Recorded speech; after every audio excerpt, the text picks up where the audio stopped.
নমস্কার বন্ধুরা, village food process চ্যানেলে অনেক অনেক স্বাগত জানাই। সামনে 25শে ডিসেম্বর, তাই 25শে ডিসেম্বরের স্পেশাল সবার জন্য নিরামিষ কেকের রেসিপি আজকে শেয়ার করব। খেতে হবে দোকানের থেকেও ভালো।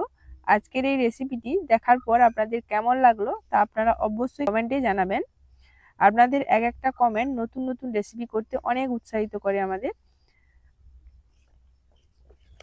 আমার চ্যানেলে যদি কেউ নতুন বন্ধু হয়ে থাকেন তাহলে আমার চ্যানেলটিকে লাইক, শেয়ার ও সাবস্ক্রাইব করে আমার চ্যানেলের পাশে থাকবেন।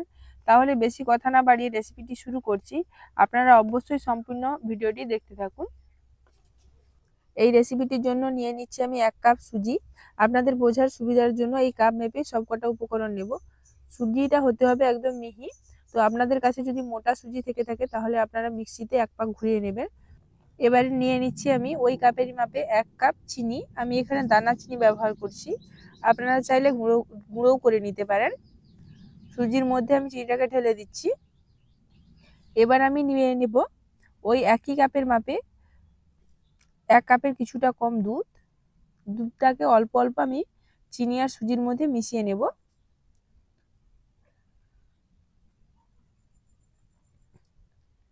প্রথমে অল্প করে দিয়ে মিশিয়ে নিচ্ছি। এই দেখুন ঘনত্বটা একদম শক্ত হয়ে গেছে। এবার আরও কিছুটা দুধ লাগবে। এই দেখুন পুরো দুধটাই লেগে গেছে। এবার মিশিয়ে নিচ্ছি খুব ভালোভাবে সুজি আর চিনি আর দুধটাকে একসঙ্গে। এবার আমি ঢাকা দিয়ে 10 মিনিটের জন্য রেস্টে রেখে দেব। 10 মিনিট হয়ে গেছে। এই দেখুন সুজিটা অনেকটাই ফুলে গেছে। আবারও আমি সবকটা উপকরণকে খুব ভালোভাবে মিশিয়ে নিচ্ছি। এবার আমি দিয়ে দেব ওই কাপেরই 3 ভাগ মাপের ময়দা। ময়দাটা এর মধ্যে দিয়ে দিচ্ছি। দিয়ে এটাকে খুব ভালোভাবে আমি মিশিয়ে নিচ্ছি। ময়দাটাকে খুব ভালোভাবে মিশিয়ে নিতে হবে।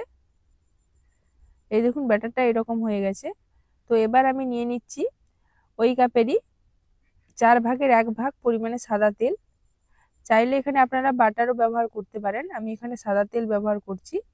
সাদা তেল দিয়ে খুব ভালোভাবে ফেটিয়ে নিয়েছি। এই দেখুন ব্যাটারটা খুব সুন্দর হয়ে গেছে। এবার এই ভাগে আমি দিয়ে দিচ্ছি কড়াতে কিছুটা পরিমাণে লবণ। লবণটাকে খুব ভালোভাবে প্রথমে নেড়ে নিয়েছি। লবণের মধ্যে যে জলটা থাকে নেড়ে নিলে জলটা খুব ভালোভাবে শুষে যাবে আর লবণটা ঝরঝরে হয়ে যাবে একদম। এরপর আমি একটা স্ট্যান্ডকে বসিয়ে দিয়েছি ওই লবণের মধ্যে। এবার প্রিহিট করার জন্য আমি ঢাকনা দিয়ে 5 মিনিটের জন্য রেখে দিচ্ছি। এবার ব্যাটারটাকে খুব ভালোভাবে ফেটিয়ে নিতে হবে। এবার আমি নিয়ে নিচ্ছি 1 চামচ বেকিং পাউডার আর নিয়ে নিচ্ছি আমি হাফ চামচ বেকিং সোডা। এর পরিমাণটা খুব ভালোভাবে ঠিকঠাক নিতে হবে, তবে কেকটা খুব সুন্দর বেক হবে। আর খুব ভালোভাবে ফেটিয়ে নিতে হবে। যত ভালোভাবে ব্যাটারটাকে ফেটাবেন ততই কেকটা সুন্দর হবে খেতে। এবার আমি নিয়ে নিচ্ছি টুটি ফুটি। এই টুটি ফুটিগুলো আমি বাড়িতেই বানিয়েছি। আপনাদের একটা ভিডিও ছাড়া আছে এই চ্যানেলে, আপনারা টুটি ফুটির ভিডিওটা দেখে নিতে পারবেন। টুটি ফুটির মধ্যে কিছুটা ময়দা মিশিয়ে নিচ্ছি যাতে করে টুটি ফুটিগুলো সব অংশে সমানভাবে থাকবে, এক জায়গায় হয়ে যাবে না। এবার আমি টুটি ফুটিগুলোকে দিয়ে খুব ভালোভাবে আবারও ব্যাটারটার সঙ্গে মিশিয়ে নিচ্ছি। এবার দিয়ে দিচ্ছি আমি 1 চামচ ভ্যানিলা এসেন্স। ভ্যানিলা ফ্লেভারটা দিয়ে আমি আবারও খুব ভালোভাবে মিশিয়ে নিচ্ছি। ভ্যানিলা ফ্লেভারটাকে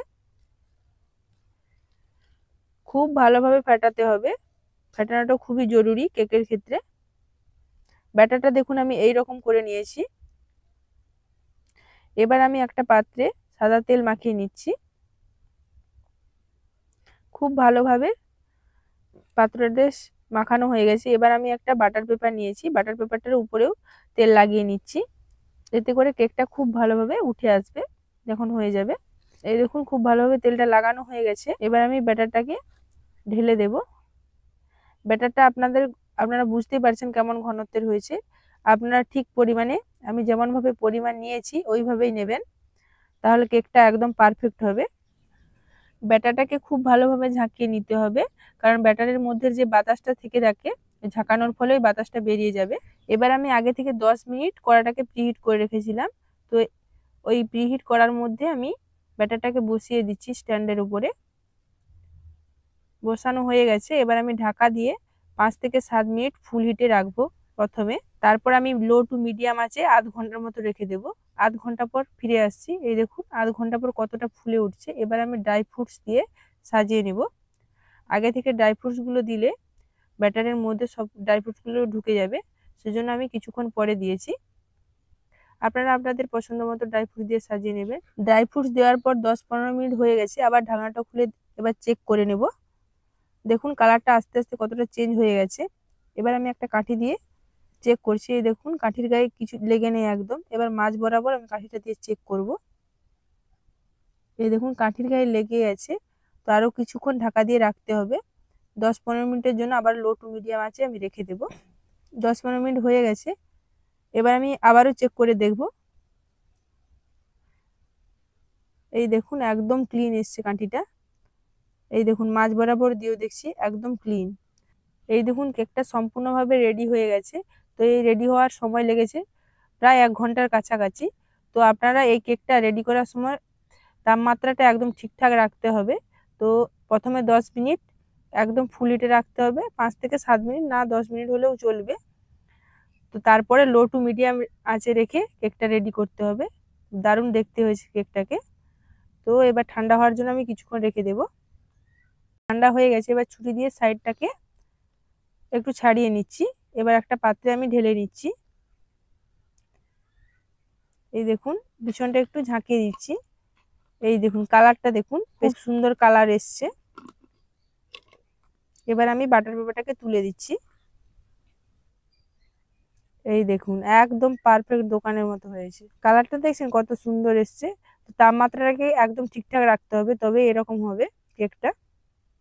এবার আমি সোজা আগে দেখাচ্ছি কেটে। এই দেখুন কত সুন্দর হয়েছে কেকটা। এবার আমি ছুরি দিয়ে কেটে দেখাবো আপনাদেরকে কেমন হয়েছে। এই দেখুন একদম গরম আছে এখনো, ভেতরের দিকটা সামনের দিকটা ঠান্ডা হয়ে গেছে, ভেতরটা এখনো গরম আছে। এই দেখুন ধোঁয়া উঠতিছে একদম। ক্যামেরাম্যানের একদম টাইম নেই, আপনাদেরকে গরম গরম অবস্থায় কেটে দেখাচ্ছি।